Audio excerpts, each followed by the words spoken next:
Topik kita yang ketiga adalah etika dan peradaban dalam masyarakat kepelbagaian. Kita nak tengok uh, elemen yang membentuk etika dan peradaban dalam masyarakat kepelbagaian ni. Kita akan fokus kepada negara kita lah, Malaysia.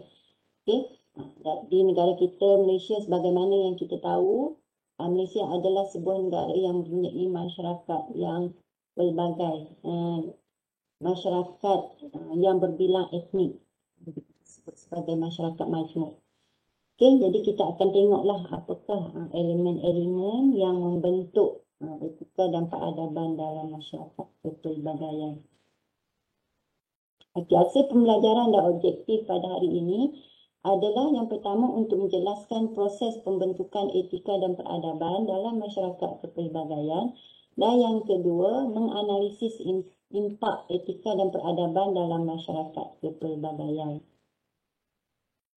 Dari segi pengenalan, disentuh kembali perkataan ataupun istilah peradaban yang mana kamu ada pada minggu lepas ada satu video yang saya minta kamu tonton, juga disentuh tentang perkataan ataupun istilah peradaban.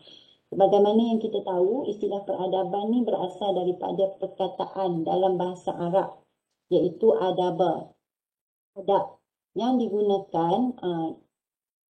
Maksud peradaban dalam bahasa Arab ni digunakan untuk menerangkan erti ataupun maksud ketamadunan.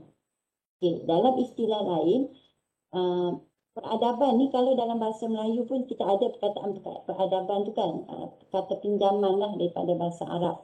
Yang mana peradaban dan ketamadunan ni adalah dua istilah yang membawa maksud yang sinonim, yang seakan-akan sama lah. Yang seakan-akan sama. Cuma dia ada beberapa aspek yang mungkin minggu lepas kamu dah belajar bagaimana peradaban ni dia lebih fokus kepada dari segi etika dan adab masyarakatnya juga kan.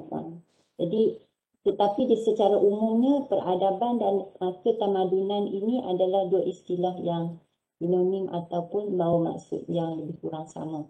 Sebelum kedatangan Islam, perkataan yang digunakan untuk membawa maksud peradaban adalah budaya yang bertunjangkan kepada keluhuran nilai dan kehalusan budi pekerti.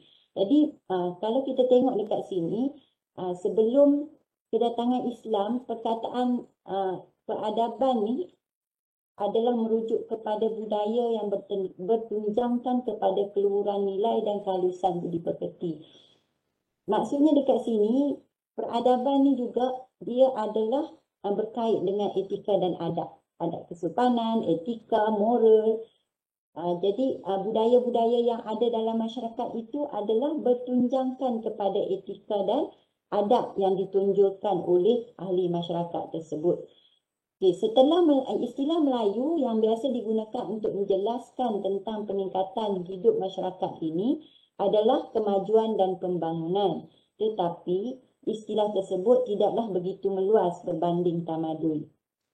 Kalau kita sebut dalam Melayu sendirilah, biasanya orang kata kalau tamadun atau peradaban itu dia adalah perkataan yang merujuk kepada maksud kemajuan atau pembangunan. Tetapi kalau kita dalam masyarakat kita, bila kita sebut sebagai kemajuan atau pembangunan, apa yang terlintas di fikiran kita? Bila kita sebut perkataan kemajuan atau pembangunan, selalunya kita akan fokus kepada kemajuan atau pembangunan dalam aspek material, pembangunan aspek jasmani, sesuatu yang boleh nampak, yang boleh dilihat dengan mata. Contohnya seperti pembangunan bangunan pencakalan ni, ataupun penciptaan teknologi, perkakasan, apa lagi, R&D dalam aspek pembangunan kita nak membina bangunan-bangunan tinggi, kereta, apa lagi, senjata dan sebagainya. Itu semua sesuatu yang kita boleh nampak lah bila kita sebut pembangunan dan juga kemajuan. Tetapi kalau kita gunakan istilah tamadun, Tamadun adalah merujuk kepada pencapaian kemajuan, pembangunan bukan hanya dalam aspek jasmani tetapi juga dalam aspek rohani. Rohani ni bermaksud kita merujuk kepada etika dan adab, akhlak masyarakat itu. Dari segi amalan keagamaan masyarakat itu macam mana. Okay? Bukan semata-mata kita lihat kepada kejayaan aspek jasmani yang boleh dilihat, tetapi dari segi akhlak, adab, apa lagi, pengamalan agama dan kepercayaan dalam masyarakat, itu semua merangkumi dalam maksud tamadun. Okay, selepas kedatangan Islam, istilah-istilah Arab mula digunakan dan diterima pakai dalam istilah bahasa Melayu. Contoh tadi peradaban itu sendiri, dia sebenarnya daripada perkataan adab. Okay, seterusnya ada lagi istilah lain, hadarah. Okay, hadarah juga membawa maksud kemajuan. Dan kalau di Malaysia ni, hadarah ni, perkataan hadarah ni kalau ingat dulu sewaktu zaman pemerintahan Perdana Menteri Tan Sri Abdullah Ahmad Badawi, Tun Abdullah Ahmad Badawi, istilah hadarah adalah digunakan dalam diperkenalkan istilah Islam hadari. Okay, hadari itu adalah merujuk kepada hadarah. Hadarah bermaksud kemajuan. Okay, kemajuan. Okey. Seterusnya, maksud etika dan peradaban ini juga kita dah belajar sebelum ni. Secara umumnya, saya refresh baliklah. Etika bermaksud prinsip moral atau nilai-nilai akhlak. Adab sopan santun dan sebagainya yang menjadi pegangan seseorang individu atau sesuatu kumpulan manusia. Okay. Etika ni yang berkait dengan adab sopan lah yang diamalkan oleh individu ataupun dalam masyarakat. Peradaban pula adalah sistem dan tahap perkembangan sosial sesuatu bangsa, kemajuan sosial dan kebudayaan sesuatu bangsa. Okey, seterusnya kita nak tengok elemen yang membentuk etika dan peradaban masyarakat. Yang pertama adalah dari segi persekitaran geofizikal, bagaimana kedudukan negara kita sendiri, bagaimana kalau dalam konteks yang lebih kecil, bagaimana kedudukan tempat kediaman kita. Selalunya biasanya orang akan tengok apa yang mempengaruhi etika dan adab kita. Contohnya dalam keluarga lah, kita rujuk kepada keluarga kita dalam satu komuniti yang kecil lah keluarga ni kan. Jadi bagaimana keluarga itu membentuk etika dan akhlak seseorang individu itu, keluarga dia sendiri, persekitaran dia. Okay? Contoh dalam kehidupan, saya ada sentuh ini dalam waktu topik yang pertama dulu. Kalau kehidupan dia hidup, dia lahir dalam keadaan yang mungkin ibu bapa yang sentiasa bergaduh, mungkin dari segi tingkah laku kasar dan sebagainya, dia secara tidak langsung dia akan membentuk anak itu sendiri. Anak yang lahir dari keluarga sebegini, dia akan jadi sebegini. Sebab seseorang anak itu dilahirkan ibarat kain putih kan. Jadi yang mencorakkan dia adalah ibu bapa dia. Ini dalam konteks kecil, persekitaran geofizikal tu, kalau dalam konteks keluarga, kita refer kepada ni lah, bagaimana didikan daripada kedua ibu bapa itu sendiri. Okay, kita tengok dalam konteks negara kita Malaysia. Lazimnya sesuatu etnik mempunyai pertalian sejarah, tradisi dan budaya dengan persekitaran kawasan geografi tertentu.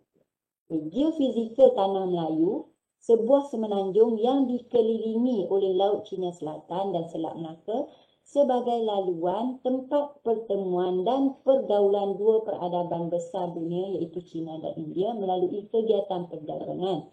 Okay, kalau kita tengok, saya ada sebut sebelum ni bagaimana pelabuhan Melayu Melaka, pelabuhan Melaka satu ketika dulu menjadi tempat pertemuan para pedagang yang datang daripada pelbagai pelosok dunia, terutamanya daripada China, daripada India, daripada tanah Arab.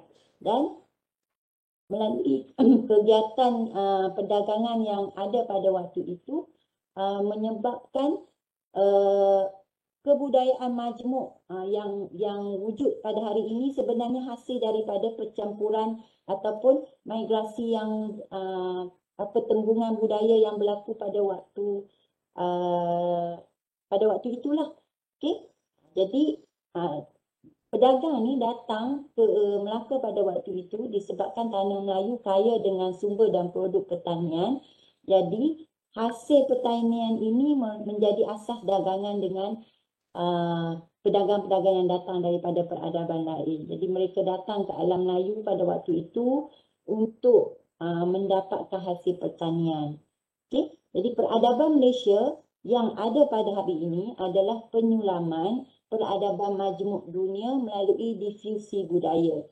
Disebabkan kerencaman budaya yang ada pada waktu itu, interaksi yang berlaku dalam kalangan pelbagai budaya, pedagang-pedagang yang datang dari pelbagai pelosok dunia menyebabkan berlaku pinjam-meminjam. Okay? Dia panggil penyulaman budaya. Yang mana dibawa dari satu generasi, satu zaman ke satu zaman sehinggalah apa yang ada dalam negara kita pada hari ini. Yang mana kita sebut ia sebagai peradaban majmuk. Okey. Yang kedua adalah elemen masyarakat dan demografi, keadaan masyarakat. Okey, juga mempengaruhi etika dan peradaban mereka. Okey, apa maksud masyarakat? Masyarakat adalah sekelompok orang yang membentuk sebuah sistem interaksi sosial di mana sebahagian besar interaksi yang berlaku dalam lingkungan sistem sosial itu adalah lahir daripada individu-individu yang berada dalam kelompok tersebut. Okey, individu, keluarga, bermula dengan individu, lepas tu keluarga dia akan bentuk komuniti. Jadi komuniti yang pelbagai inilah yang akan membentuk sebuah masyarakat. Okay, ciri-ciri masyarakat adalah yang pertama mesti berkelompok, berbudaya, ada budaya, okay, mengalami perubahan, sentiasa berubah. Mungkin disebab perubahan dalam pelbagai aspek kehidupan dia lah, dia nak kepada perubahan dari aspek mungkin pembangunan, dari segi pendidikan dan sebagainya. Mereka nak berubah, berinteraksi sesama mereka. Okay? Dalam masyarakat mesti ada interaksi antara kelompok, antara ahli masyarakat tersebut, mempunyai pemimpin ataupun sistem kepimpinan dan mempunyai sistem sosial, aturan sosial.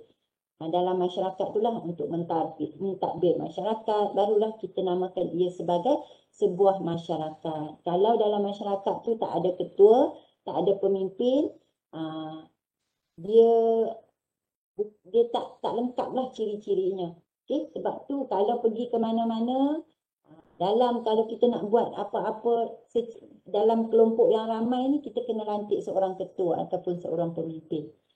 Ko In Jaraningrat, seorang tokoh dalam bidang sejarah, pada tahun 1970, beliau mengatakan masyarakat adalah satu kelompok manusia yang hidup dan bekerjasama sehingga mereka dapat mengorientasikan dirinya dan berfikir mengenai dirinya sebagai kesatuan sosial yang mempunyai batas-batas tertentu.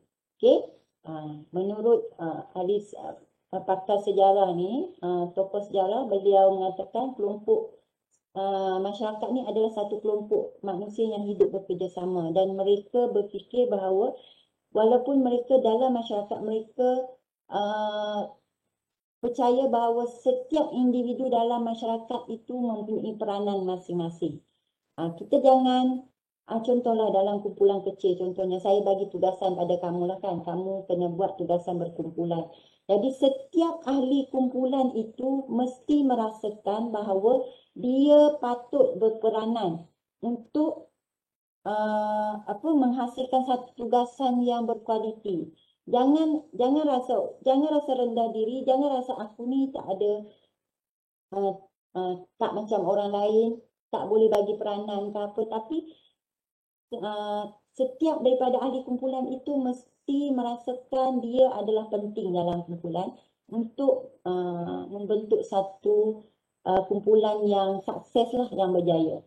Okey, ini menurut Kemenjara Ningrat lah, menurut dalam konteks kelompok masyarakat itu yang lebih besar, setiap anggota masyarakat mesti tahu peranan masing-masing dan mereka sentiasa hidup bekerjasama dan berinteraksi antara satu sama lain lah.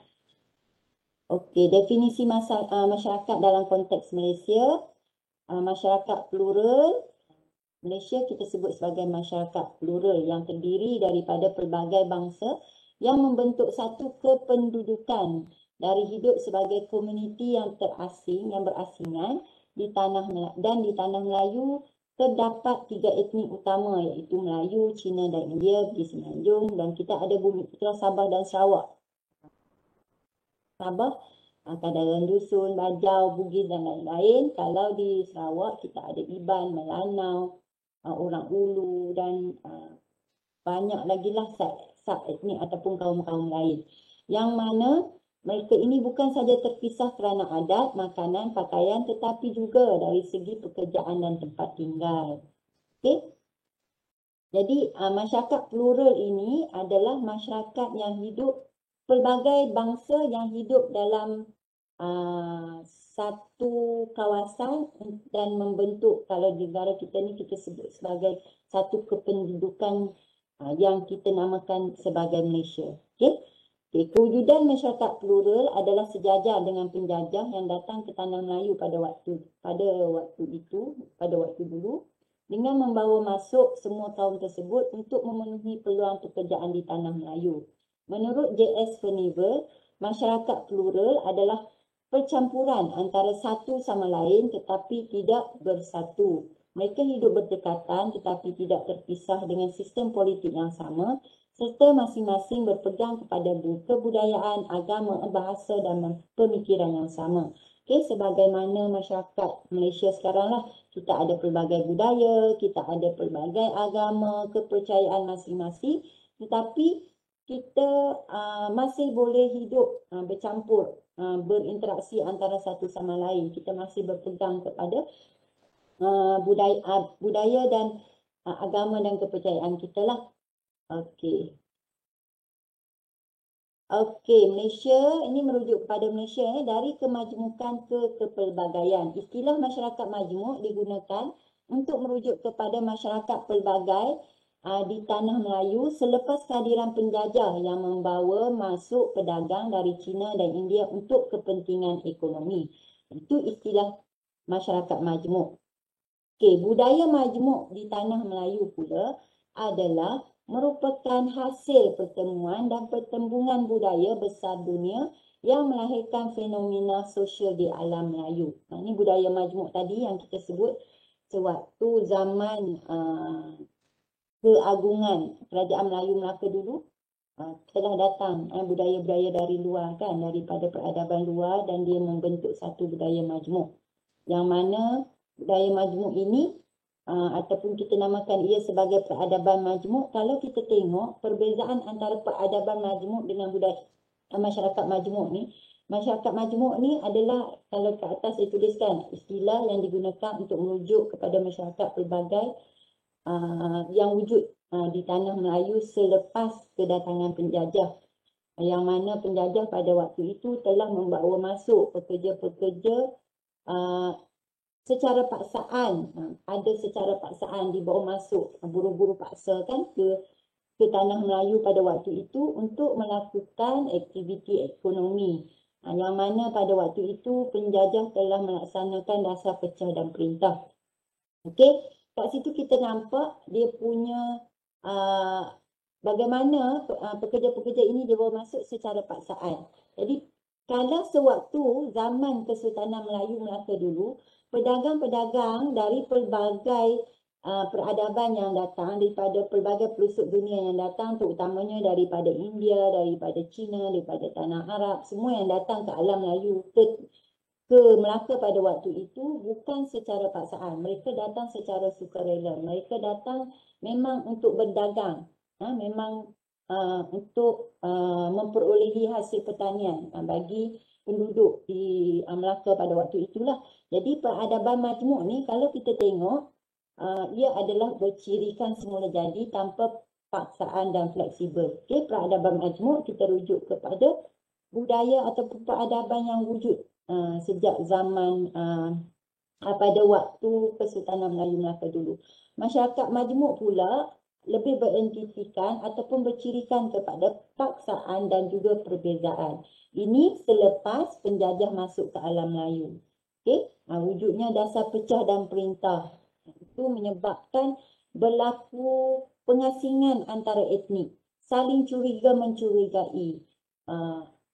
Dalam aspek tempat tinggal pun diasingkan, pekerjaan, ekonomi pun diasingkan apa semua. Itu bila penjajah masuk ke negara kita lah. Okey. Okey, seterusnya kita nak tengok, kita nak memahami konsep hubungan etnik konsep hubungan antara etnik lah. Okey. Ada beberapa konsep yang kita nak fokus hari ini adalah 4 konsep ni. Yang pertama, segregasi. Apa itu segregasi? Segregasi ni adalah pemisahan atau pengasingan antara etnik dengan etnik yang lain. Berlaku dalam bentuk pemisahan tempat tinggal, sistem pendidikan, pengangkutan dan kemudahan. Okey, segregasi. Kalau kita tengok kat sini, segregasi ni dia sebenarnya ada terbahagi kepada dua. Segregasi rela ataupun segregasi tidak rela. Terpaksa lah kalau tidak rela tu kan. Rela ni maksudnya dia sendiri yang tak nak bersosial ataupun integrasi dengan kaum lain. Dia memang nak hidup terpisah dengan kaum lain. Itu yang rela lah. Maksudnya dia sendiri mengasingkan diri. Yang kedua, dia dipaksa untuk mengasingkan diri. Contoh tadi, sewaktu zaman penjajah dulu, penjajah telah paksakan kaum ni kena duduk di sini buat lembumbung biji timah kaum Cina. Okey, yang dari segi peladangan, getah dan sebagainya India. Okey, pertanian, jadi nelayan, apa semua Melayu. Jadi memang di tempat tinggal semua diasingkan. Itu kita panggil segregasi tidak rela ataupun terpaksa. Mereka dipaksalah untuk buat benda tu.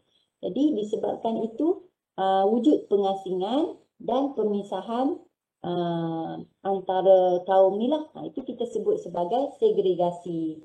Okey. Yang kedua adalah akomodasi.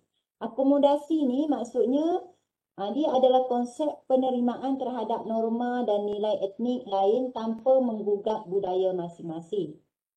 Okey. Maksudnya etnik yang pelbagai tetapi mereka boleh menerima norma dan nilai-nilai yang baik, budaya yang baik dari etnik lain. Bebas mengamalkan budaya masing-masing, menyedari dan menghormati budaya etnik lain dan mempertahankan budaya hidup masing-masing.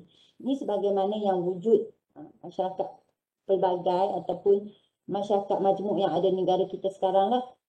Kita masih mengamalkan budaya kita. Contoh Melayu dengan budayanya, dengan agama dan kepercayaan dia kan. Mungkin Cina, India, bumi lain semua ada adat resam yang diwarisi turun-temurun, masih diamalkan. Tetapi dia masih boleh menghormati dan menerima nilai-nilai baik, budaya-budaya baik yang diamalkan dalam etnik-etnik lain. Okey, itu akomodasi. Yang ketiga adalah asimilasi. Asimilasi adalah proses integrasi sahala yang akan menghasilkan satu kelompok masyarakat yang mempunyai satu budaya, satu bahasa dan satu bangsa. Okey, asimilasi ni integrasi sahala. Maksudnya kelompok minoriti dengan kelompok majoriti. Kelompok interaksi antara minoriti dengan majoriti. Dia terbagi kepada dua, iaitu asimilasi budaya di mana kelompok minoriti akan mempelajari budaya kelompok majoriti. Contoh saya bagi dekat sini. Kalau kamu tengok Cina peranakan ke ataupun kelompok etnik minoriti yang tinggal di satu-satu tempat lah. Kalau contoh saya bagi di Terengganu, kita ada Cina peranakan di Terengganu kan, ataupun di Kelantan ada, ataupun kelompok kelompok-kelompok minoriti lain yang mereka hidup dalam keadaan masyarakat majoriti dari kaum lain. Kelompok ini mereka berusaha untuk belajar budaya yang diamalkan oleh masyarakat ataupun kelompok majoriti. Sebab tu kalau kita pergi contohnya kalau di Terengganu, di Kelantan, kamu tengok kaum Cina yang ini saya bagi satu contoh je lah. Kaum Cina contohnya mereka boleh berbahasa dengan dialek ataupun logat masyarakat tempatan sebab mereka berusaha untuk belajar. Ini kita panggil sebagai asimilasi budaya. Belajar. Ada juga yang kadang-kadang kita tak tahu, oh dia cakap ni kalah memang logat tempatan betul-betul lah. Logat tempatan betul. Di Kedah pun ada kan. Itu antara negeri-negeri yang memang logat dia kita nampak perbezaan yang ketara. Jadi kaum-kaum ni mereka telah wujud asimilasi, telah berlaku proses asimilasi dalam aspek budaya. Tapi dari segi mereka belajar budaya tetapi dari segi agama dan kepercayaan semua masih lagi mereka pertahankanlah. Okey. Seterusnya adalah asimilasi struktur. Asimilasi struktur ni adalah kelompok minoriti tadi, mereka berjaya menempatkan diri mereka dalam institusi utama kelompok majoriti. Contohnya mereka memegang jawatan tinggi, jawatan-jawatan tertentu dalam kalangan jawatan-jawatan lain tu disandang oleh kelompok majoriti. Jadi ini kita panggil sebagai asimilasi struktur. Okey. Okey, yang keempat adalah amalgamasi. Okay, amalgamasi ni adalah tahap asimilasi yang paling tinggi. Kenapa dikatakan tahap asimilasi yang paling tinggi? Kerana ia melibatkan perkahwinan campur. Bila perkahwinan campur, dia akan mewujudkan satu budaya baru, hasil percampuran ataupun hasil perkahwinan campur tadi. Contohnya, kaum Cina kahwin dengan India. Jadi, dia akan mewujudkan satu budaya baru ataupun disebabkan gabungan ibu ayah daripada pelbagai kaum tadi telah melahirkan seorang anak yang mungkin dididik berdasarkan budaya percampuran budaya kedua-duanya, ibu dan ayahnya. Jadi maksudnya dekat sini A berkahwin dengan B, dia akan melahirkan C, satu budaya baru. Bukan kata amalgamasi ni maksudnya dia memang satu tahap asimilasi yang paling tinggi lah. Dia akan melahirkan satu budaya baru. Okey. Di Malaysia, dasar pembinaan negara bangsa terbina berdasarkan integrasi. Oleh kerana identiti setiap etnik disuburkan dan dikekalkan, dari 4 proses di atas, segmented asimilasi kerap berlaku. Okay, mereka mempertahankan ciri-ciri keetnikan walaupun menerima budaya tempatan dan sejagat. Ini yang saya rujuk kepada kaum-kaum minoriti yang tinggal di contoh Cina ke India ke, yang tinggal di dalam kawasan majoriti kaum Melayu contohnya. Jadi mereka mengamalkan segmented asimilasi. Mereka boleh belajar budaya etnik majoriti yang ada di tempat mereka. Dalam masa yang sama mereka mempertahankan budaya, agama dan kepercayaan dalam kaum masing-masing. Okey. Okey. Okey, yang ketiga, elemen yang ketiga adalah ekonomi dan pasaran. Ekonomi dan pasaran. Dan kalau kita tengok pada zaman tradisional dulu, bagaimana masyarakat Melayu mengamalkan kegiatan ekonomi sara diri, iaitu mereka buat aktiviti ekonomi hanyalah untuk kehidupan mereka saja, untuk meneruskan kelangsungan hidup mereka sahaja. Itu dari segi keperluan asas sajalah kita sebut sebagai sara diri kan. Pada Kesultanan Melayu Melaka, aktiviti ekonomi pada waktu itu yang paling utama adalah perdagangan.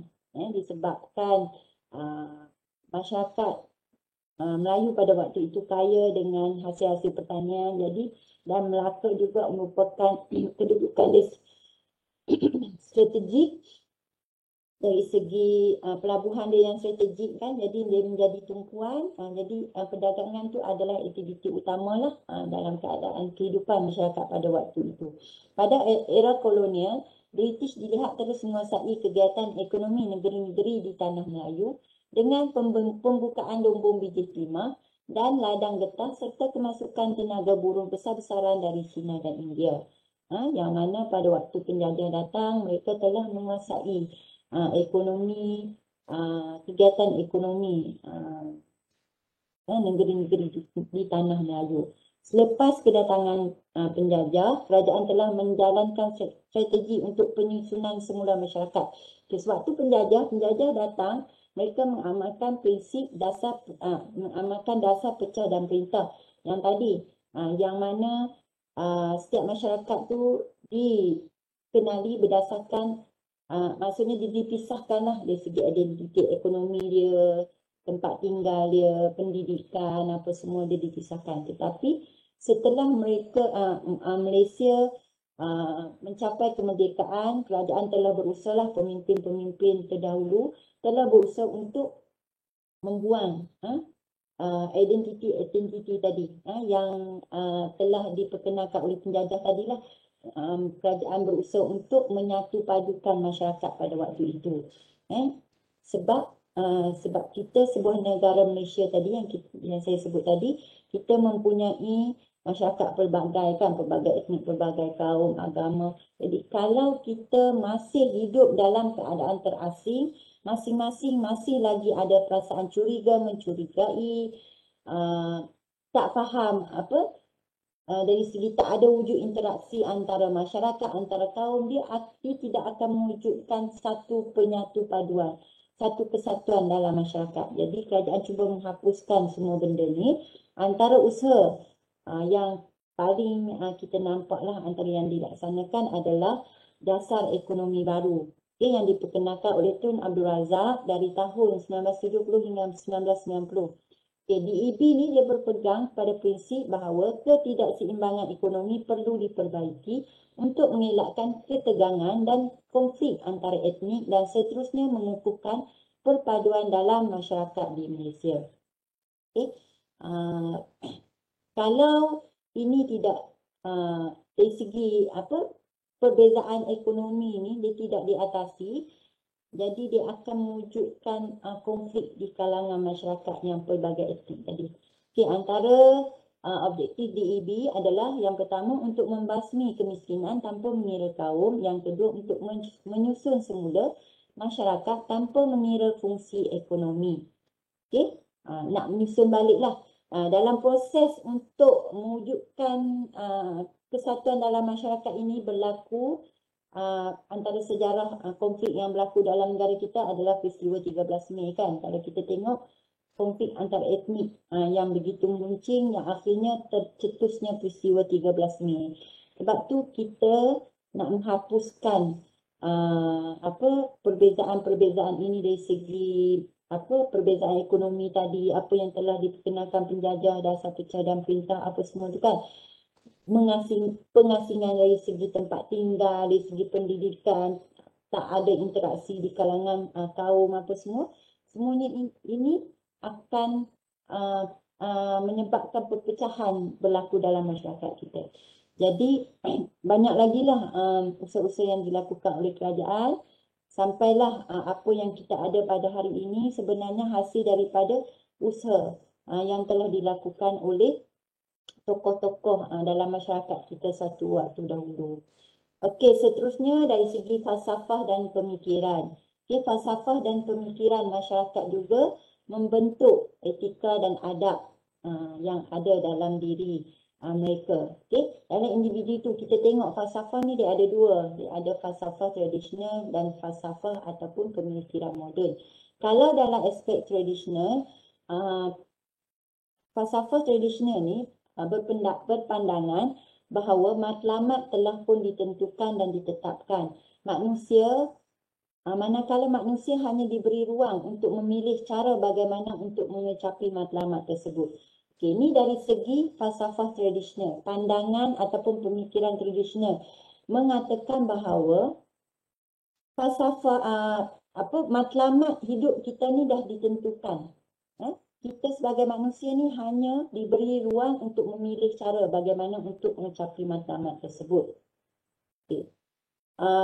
Menurut Ibn Khaldun, Ibn Khaldun ni adalah seorang ahli falsafah dalam tamadun Islam lah.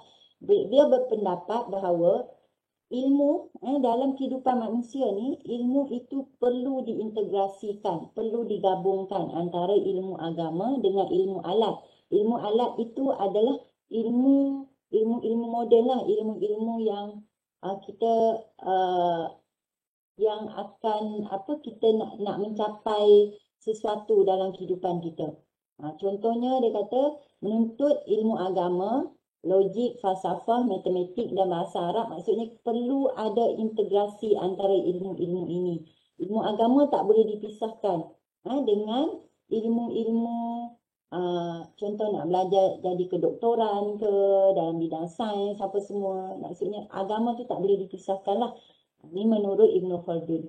Okey, ketokohan Ibn Khaldun ni diakui oleh sarjana barat, antaranya oleh Arnold Toynbee yang mengatakan bahawa falsafah sejarah yang dihasilkan oleh Ibn Khaldun merupakan sumbangan terbesar pernah dilahirkan manusia di atas muka bumi ini. Okey. R. Flint mengatakan bahawa Ibn Khaldun merupakan ahli falsafah Islam yang tiada taranya. Dan G. Sutton pula, beliau mengatakan Ibn Khaldun merupakan ahli sejarah dan falsafah agung bukan sahaja pada kurun-kurun pertengahan, malah sepanjang zaman. Ini menunjukkan bahawa ketokohan Ibn Khaldun ni ahli falsafah dalam tokoh falsafah dalam tamadun Islam ini dia diakui oleh sarjana barat juga. Okey. Dan pada menurut falsafah dan pemikiran moden pula, perspektif ini berpendapat manusia berhak menentukan matlamat hidupnya dan berhak memilih cara bagaimana untuk mengecapi matlamat tersebut. Maksudnya dia ada pilihan nak tentukan matlamat hidup dia dan dia ada pilihan untuk memilih bagaimana cara dia nak mencapai matlamat tersebut. Okey. Okey, seterusnya kita pergi kepada Selat Melaka sebagai gelanggang kepelbagaian. Tadi kita ada sebut, sebelum ni pun saya ada sebut, Melaka ni memang kalau kita ibaratkan satu medan pertemuan lah antara pelbagai tamadun, pelbagai peradaban yang datang, pedagang-pedagang yang datang pada waktu itu. Proses integrasi kepelbagaian peradaban dan etnik bermula di Selat Melaka dengan proses pembudayaan yang mengintegrasikan masyarakat berbilang ras atau etnik melalui aktiviti perdagangan dan perkahwinan. Okay. Pedagang dari pelbagai pelosok dunia datang ke Melaka pada waktu itu. Mereka melakukan aktiviti perdagangan dan mereka berinteraksi dengan masyarakat setempat, penduduk setempat pada waktu itu. Dan ada di kalangan mereka yang menetap lama, pedagang-pedagang ini menetap lama di Melaka dan mereka berkahwin dengan penduduk setempat pada waktu itu. Dan mereka juga kalau pedagang-pedagang yang datang dari tanah Arab contohnya, mereka berdakwah pada penduduk setempat pada waktu itu. Proses-proses ini telah mewujudkan satu interaksi kepelbagaian peradaban di Melaka pada waktu itu. Melalui proses interaksi antara budaya, maka terbentuk interaksi peringkat tamadun. Okey? Antara budaya tadi, kepelbagaian peradaban yang datang ke Melaka pada waktu itu, bercampurlah pelbagai budaya yang ada dan terbentuk interaksi peringkat tamadun. Okey, interaksi peringkat tamadun ni, contoh boleh kita tengok interaksi dalam lingkungan budaya yang sama. Okey, di Malaysia ni kita ada pelbagai etnik dan setiap etnik tu pula dia ada sub-sub etnik lain. Contoh rumpun Melayu, dia ada orang Jawa, Banjar, Bugis, Mandailing, apa lagi, semua itu berada di bawah rumpun ataupun etnik besar Melayu. Okey, kalau Cina kita ada Hakka, Cantonese, Hainan. Ini semua berada di bawah etnik yang besar Cina. India pula ada juga. Jadi interaksi dalam lingkungan budaya yang sama ini adalah merujuk kepada interaksi yang berlaku di kalangan sub-sub etnik tadi yang berada di bawah rumpun yang sama. Maksudnya orang Jawa dia berinteraksi dengan Banjar, Bugis, Mandailing. Itu kita panggil sebagai hubungan satu budaya dalam satu-satu kaum. Okay? Mempamerkan kepelbagaian budaya dan adat resam keturunan dan setiap orang Jawa, Banjar, Bugis semua ni mereka ada resam yang diwarisi turun-temurun. Mereka ada makanan-makanan tradisi mereka, pakaian-pakaian tradisi, mungkin pantang larang dan sebagainya. Jadi setiap daripada mereka ni mengamalkan dan mempamerkan budaya dan adat resam yang dibawa secara turun-temurun. Pegangan agama yang berbeza tetapi dari segi budaya yang sama. Yang ni dia merujuk kepada ada sesetengah peradaban ataupun sesetengah tamadun, mereka ini mempunyai agama yang berbeza tetapi dari budaya yang diamalkan sama. Dia bagi contoh kat sini adalah tamadun Hindu. Okay, golongan masyarakat Hindu di India Utara menerima unsur-unsur keislaman dalam budaya berpakaian, pemakanan dan seni bina. Okay, bagi masyarakat Muslim di India pula, menerima unsur-unsur termasuk dari segi seni bina, muzik, pemakanan, gaya hidup masyarakat Hindu. Jadi dekat sini agama berbeza, Hindu dan Islam, tetapi dari segi budaya mereka mengamalkan budaya yang sama. Okey. Okey, seterusnya saya pergi laju sikit, nanti kalau ada apa-apa nak tanya boleh tanya. Sultanah Melayu Melaka, lambang pertemuan masyarakat pelbagai etnik. Melaka digelar sebagai the Venice of the East yang menjadi tempat pertemuan pedagang seluruh dunia seperti dari Arab, Parsi, Cina, India dan sebagainya. Okay? Gelanggang pertemuan lah pelbagai budaya. Okay? Pelbagai aspek menyumbang kepada zaman keagungan Melaka pada waktu itu. Antaranya dari aspek pemerintahan, kenapa Melaka zaman kegemilangan lah, sewaktu zaman kegemilangan. Ada juga zaman kejatuhan. Okay, ini kita tengok faktor yang menyumbang kepada zaman keagungan Melaka. Yang pertama dari segi pemerintahan. Pemerintahan yang dilaksanakan, yang dijalankan di Melaka pada waktu itu dari segi pelaksanaan hukum, undang-undang Perlembagaan Melaka adalah berdasarkan kepada ajaran Islam. Hukum Kanun Melaka dan Undang-Undang Laut Melaka. Pemerintahan secara diplomasi dan terbuka mementingkan keharmonian kaum. Buktinya pegawai istana meliputi etnik Melayu dan India. Amalan perkahwinan campur seperti kahwinan Puteri Hang Lipul dengan Sultan Mansur Shah. Jadi keterbukaan lah pemerintahan dijalankan secara terbuka dan diplomasi. Dan kalau kita tengok dulu memang berlaku perkahwinan yang campur, perkahwinan campur yang secara terbuka lah dulu kan. Pedagang dari Arab datang, dari India, dari China. Jadi pedagang-pedagang ni telah berkahwin dengan masyarakat setempat pada waktu itu. Okay, seterusnya dalam aspek perdagangan, Undang-Undang Laut Melaka digunakan untuk tujuan menjaga keselamatan Laut Melaka dari ancaman perompak dan lanun dan pemerintahan terbuka dan pentadbiran sistem pelabuhan yang cekap oleh Laksamana Melaka. Dari segi kependudukan, zaman pluraliti, akibat penjajahan pedagang dari Arab, India, China dan negara lain tanpa memerlukan pasport atau visa sebagai pengenalan diri untuk memasuki suatu kawasan. Di samping bebas berdagang dan berinteraksi menyebabkan berlakunya proses asimilasi dan amalgamasi. Wujud masyarakat baru seperti Baba Nyonya, Melayu Arab dan Melayu India. Okey, ini dari segi kependudukan. Dari segi kepelbagaian budaya, Melaka sebagai kota metropolitan dan kota multibudaya, pluralisme budaya hasil daripada interaksi pelbagai budaya seperti Arab, Islam, Hinduism, Buddhism, Arab, Islam dan Eropah dengan budaya alam Melayu sejak abad ke-5 Masihi lagi. Jadi disebabkan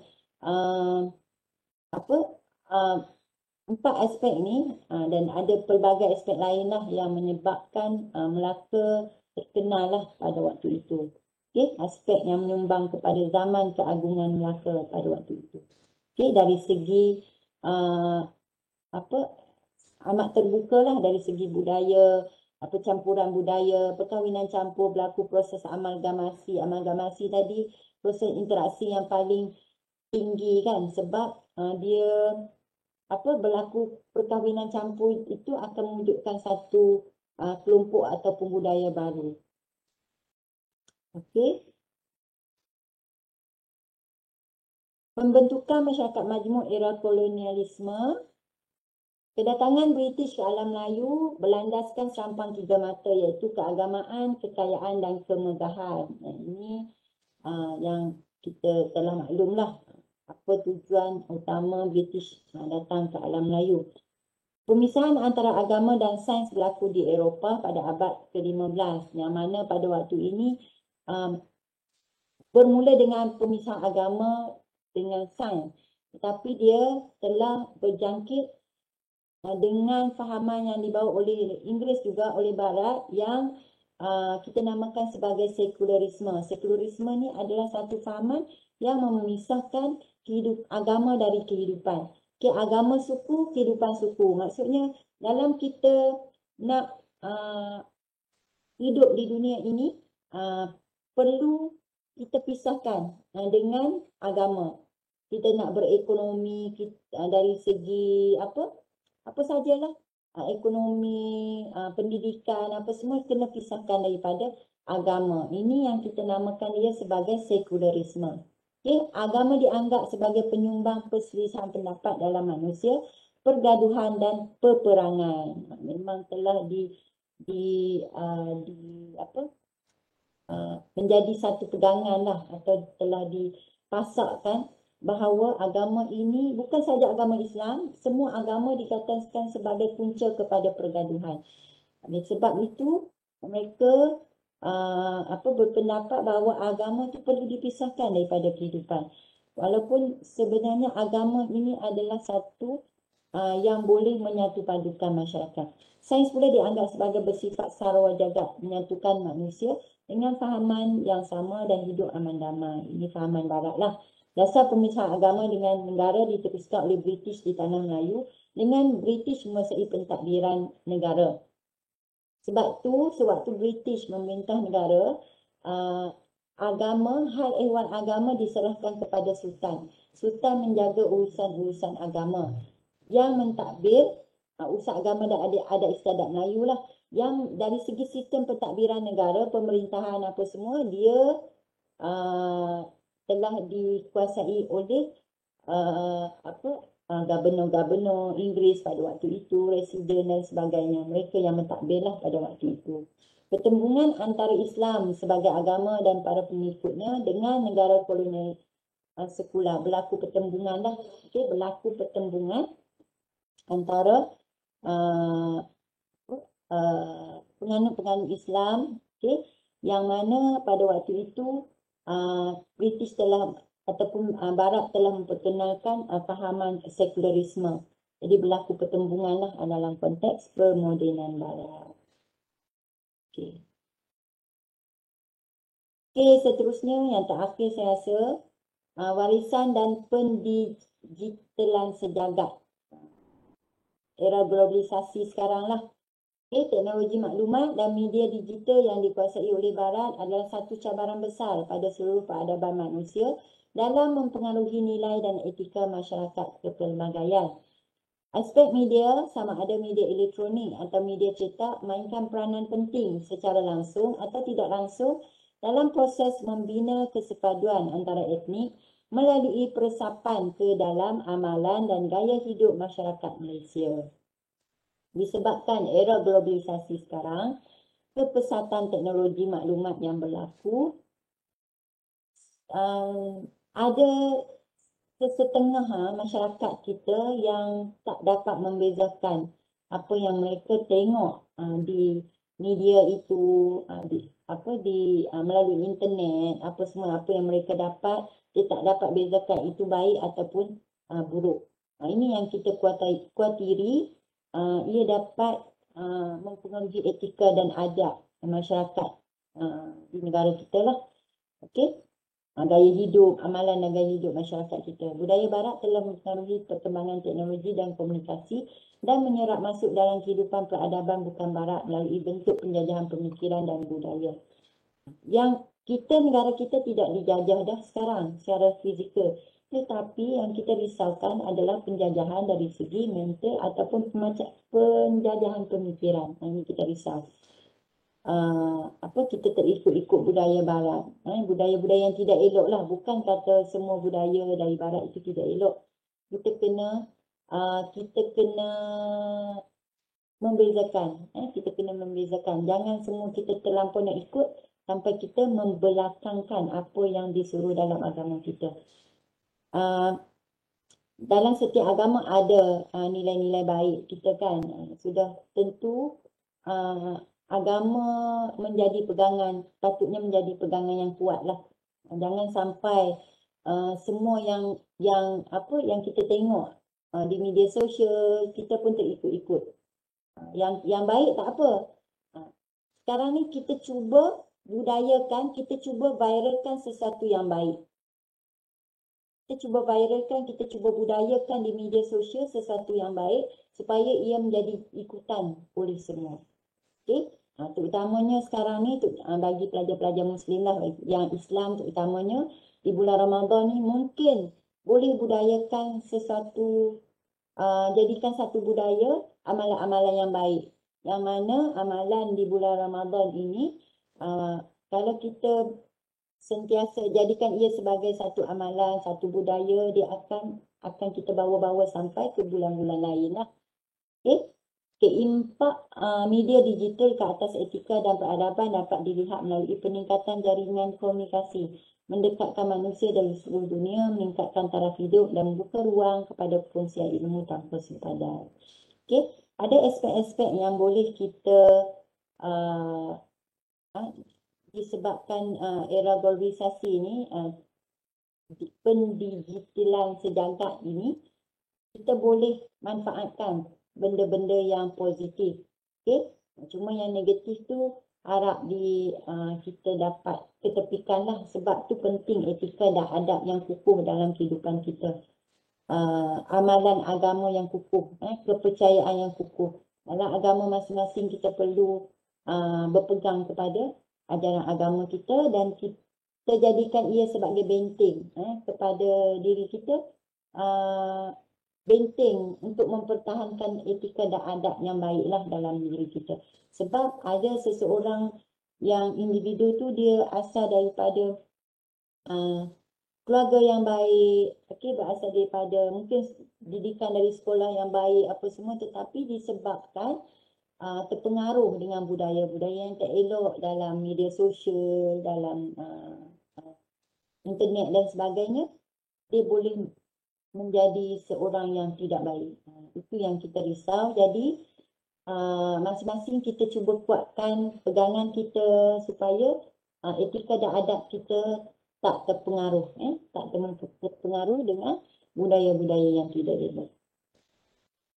Okey. Penutup. Ada yang nak tanya tak apa lepas ni saya pergi kepada, kita dah habis dah ni. Nanti kalau ada apa-apa pertanyaan boleh nak tanya.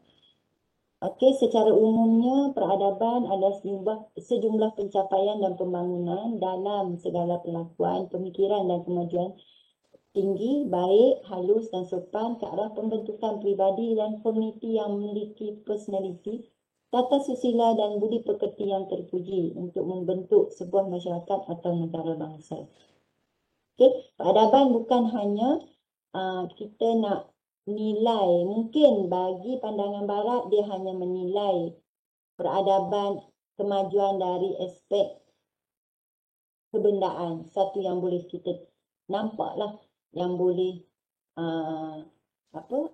tadi macam bangunan pencapaian langit, penciptaan teknologi dan sebagainya. Tetapi peradaban dalam konteks masyarakat di sebelah Asia, dalam Islam sendiri, di Malaysia sendiri kita nak tengok pencapaian dari segi pembangunan fizikal dan juga etika dan adab akhlak masyarakat, ahli masyarakat. Itu penting personality, etika dan adab yang membentuk personality ahli masyarakat. Ilmu tentang etika dan peradaban hari ini adalah penting kerana boleh membantu ke arah pembinaan dan kejayaan sesuatu masyarakat. Okay, etika dan adab, etika dan peradaban penting. Sebab dalam semualah kamu, bila kamu dah keluar nanti, dah pergi masuk ke alam pekerjaan, di alam pekerjaan nanti etika dan akhlak tu penting.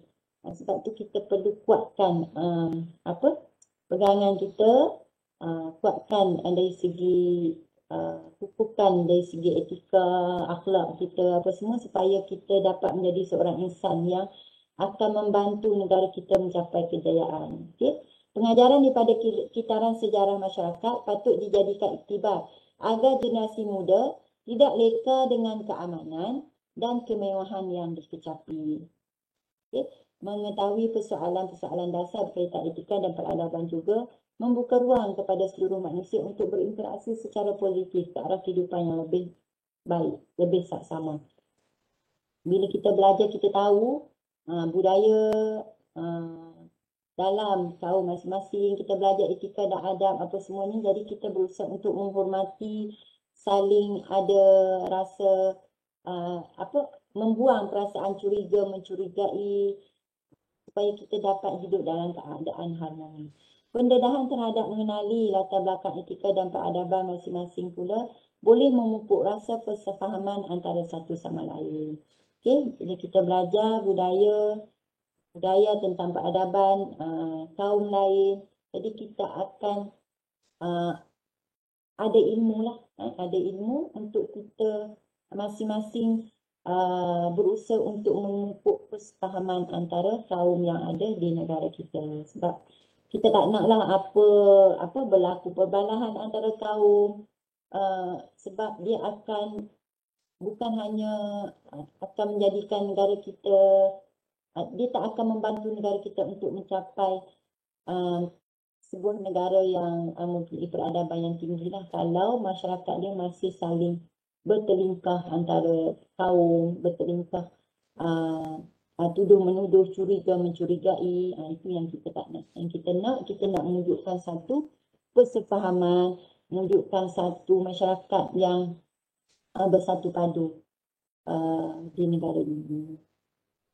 Okey, saya rasa penutup dah ni, dah habis dah. Ada sebarang pertanyaan